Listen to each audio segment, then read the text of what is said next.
Sahabat tani,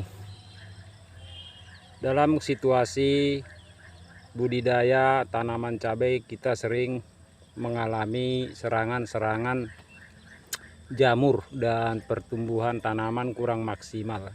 Meski kita sudah menggunakan aneka ragam pupuk dan juga kita berusaha untuk penaburan bahan pH basah, misalkan kapur pertanian atau abu dapur, namun tidak juga mendapatkan hasil maksimal.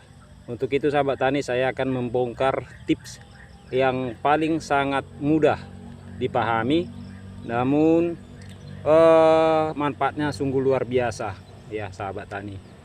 Ini hanya teknik tanpa mengeluarkan biaya. Mudah-mudahan serangan jamur, jala bakteri, patogen mudah-mudahan bisa kita atasi. Oke sahabat tani, mari kita lanjut untuk diskusi dan saling berbagi. Simak terus videonya, jangan di skip agar paham. Baiklah sahabat tani, ini adalah penangkaran benih CMK dari Sibolang Seed ya. Nah, ini pengolahan lahan awal tidak menggunakan pupuk dasar, namun bisa mencapai pembuahan seperti ini ya. Walaupun tidak lebih bagus dari cabai yang memiliki modal yang relatif lebih tinggi. Nah, kenapa bisa seperti itu? Mari kita simak sahabat tani. Kendala pada tanaman sering terjadi pH yang tidak stabil ya. Misalkan kita olah lahan awalnya pH-nya sudah membaik, namun beberapa bulan kemudian itu tanah akan susut dan menjadi padat. Ketika kepadatannya meningkat, maka oksigen di dalam tanah itu otomatis minus ya sahabat tani, sehingga akar ya sesak napas gitulah sahabat tani. Jadi artinya untuk penyerapan nutrisinya dia tidak akan bisa maksimal. Nah, kemudian sahabat tani, ketika pH-nya sudah turun, maka kita tahu ya sahabat tani bahwa yang namanya jamur, bakteri, patogen itu yang memang sukanya di daerah yang asam-asam ya sahabat tani ya. Jadi itulah sebabnya ketika tanaman kita misalkan ya, untuk tanaman cabai kita sudah petik ke-8, ke-9 misalkan ya, atau tidak bisa mencapai buah kedua karena permasalahannya pada lahan pertanian kita. Nah, untuk itu sahabat tani, kunci utamanya cukup simpel. Perbaiki saja pH tanahnya dengan menyesuaikan tinggi gulutan pada lokasi tanam dan cuaca pada saat kita tanam sahabat tani. Masalah tingginya ya, ketinggian maksimalnya tidak ada aturan sahabat tani. Intinya sesuaikan dengan iklim dan lokasi tanam sahabat tani. Nah, misalkan seperti ini ya sahabat tani. Ini karena tidak menggunakan mulsa, jadi ini tanahnya sudah erosi ya. Ini gulma sengaja kita bersihkan, kita masukkan ke dalam ya sebagai bahan kompos ya sahabat tani. Nah, ini kan sudah erosi. Jadi kalau nantinya musim hujan ya sahabat tani, ini pH akan drop. Bahkan sementara ini akar-akar cabenya sudah di sini sahabat tani. Jadi untuk itulah kita naikkan ini tanah dari gang gulutan supaya gulutannya bisa tinggi kembali. Nah, nantinya ketika curah hujan tinggi tidak kelebihan air. Air akan turun ke bawah dan usahakan irigasi dari parit gang gulutan ini bisa lancar. Ini gambaran pada media mulsa. Bayangkan saja sahabat tani, ketika ketinggian gulutan sahabat tani yang sudah dipasang mulsa tidak sesuai dengan iklim dan lokasi, bayangkan bagaimana cara menanganinya kalau sudah tanamannya kerdil, terserang jamur. Nah, kalau sudah begitu sahabat tani kan sudah repot. Ya nggak mungkin kita bongkar mulsanya terus kita naikkan tanahnya lagi. Nah, jadi intinya sahabat tani, ciptakan dari awal.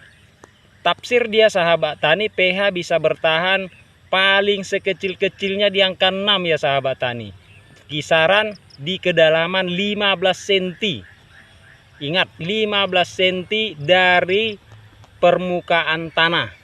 Jadi di 15 cm ini ketika akar tanaman cabai bermain di pH 6, itu sudah luar biasa. Maka sahabat tani akan bisa menikmati hasil panen yang melimpah. Bahkan tanaman sahabat tani nantinya bisa mencapai sampai buah kedua. Kalau permasalahannya di dalam pH, drop, pakai mulsa, wassalam. Itu paling bisa panen sekitar 7-8 kali sudah datang permasalahan. Yang bercak daun, yang layu bakteri, yang fusarium, yang phytophthora. Jadi sehingga sahabat tani, kita dipicu selalu ingin berusaha untuk ini mengantisipasi atau menyelesaikan permasalahan tersebut. Padahal sahabat tani, tanpa kita sadari, lahan kita itu sudah menjadi sarangnya patogen sahabat tani. Yang akhirnya kita mengeluarkan uang yang lebih besar, padahal hasilnya toh tidak sesuai dengan pengharapan. Nah, ini hanya teknik. Namun teknik ini bisa mengurangi biaya perawatan sahabat tani. Hanya dengan teknik. Dan ilmu ini tidak ada diulas sahabat tani. Ini jarang diulas. Petani hanya sibuk mencari pola pemupukan, resep-resep organik. Tapi hal sekecil ini disepelekan, itu semua bakal percuma sahabat tani. Ilmu ekologi tanah itu sangat penting. Maka daripada itu sahabat tani, sesuaikan tinggi gulutannya. Usahakan di kedalaman 15 cm bisa mencapai pH 6. Kalau bisa dapat 6,5, khususnya di dataran rendah sahabat tani, mudah-mudahan sahabat tani akan mendapatkan hasil yang memuaskan.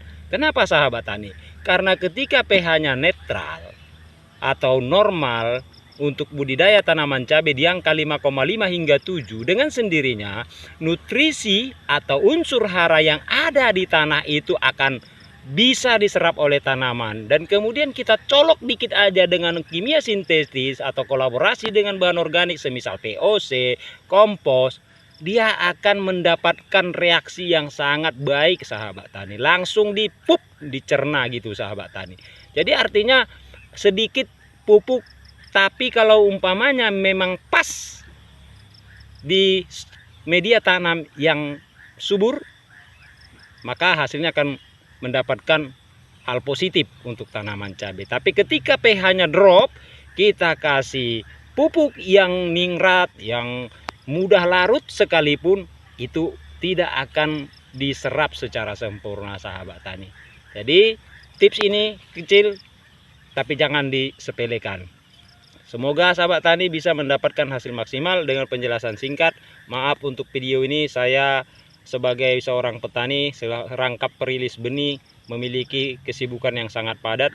Maka saya hanya meluangkan waktu ketika hari sudah senja, saya mau istirahat, maka saya berikan pemaparan kepada sahabat tani. Semoga pemaparan ini bermanfaat. Saya doakan kita sehat selalu dan petani bisa mendapatkan hasil maksimal dari jerih payahnya untuk menafkahi keluarganya. Salam hormat, salam santun, salam semangat, salam petani kreatif Sibolang Seed.